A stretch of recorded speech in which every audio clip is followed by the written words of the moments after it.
La Genèse, chapitre 8.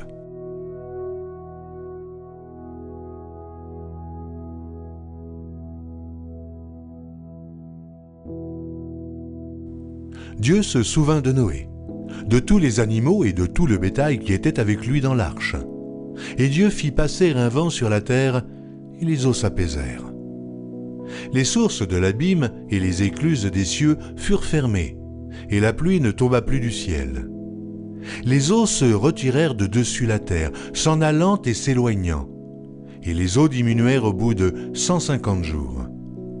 Le 7e mois, le 17e jour du mois, l'arche s'arrêta sur les montagnes d'Ararat. Les eaux allèrent en diminuant jusqu'au 10e mois. Le 10e mois, le 1er jour du mois, apparurent les sommets des montagnes. Au bout de 40 jours, Noé ouvrit la fenêtre qu'il avait faite à l'arche. Il lâcha le corbeau qui sortit, partant et revenant jusqu'à ce que les eaux eussent séché sur la terre. Il lâcha aussi la colombe pour voir si les eaux avaient diminué à la surface de la terre.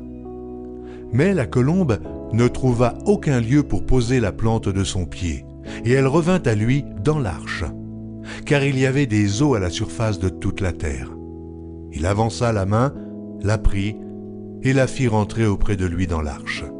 Il attendit encore 7 autres jours, et il lâcha de nouveau la colombe hors de l'arche. La colombe revint à lui sur le soir, et voici, une feuille d'olivier arrachée était dans son bec. Noé connut ainsi que les eaux avaient diminué sur la terre. Il attendit encore 7 autres jours, et il lâcha la colombe, mais elle ne revint plus à lui. L'an 601, le 1er mois, le 1er jour du mois, les eaux avaient séché sur la terre.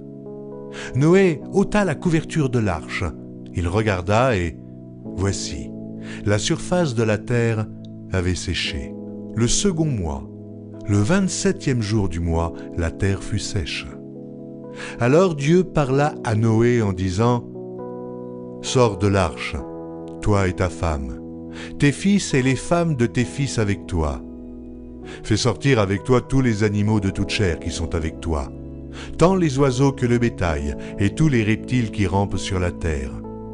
Qu'ils se répandent sur la terre, qu'ils soient féconds et multiplient sur la terre. » Et Noé sortit avec ses fils, sa femme et les femmes de ses fils. Tous les animaux, tous les reptiles, tous les oiseaux, tout ce qui se meut sur la terre selon leur espèce, sortirent de l'arche. Noé bâtit un autel à l'Éternel. Il prit de toutes les bêtes pures et de tous les oiseaux purs, et il offrit des holocaustes sur l'autel. L'Éternel sentit une odeur agréable, et l'Éternel dit en son cœur « Je ne maudirai plus la terre à cause de l'homme, parce que les pensées du cœur de l'homme sont mauvaises dès sa jeunesse. Et je ne frapperai plus tout ce qui est vivant comme je l'ai fait.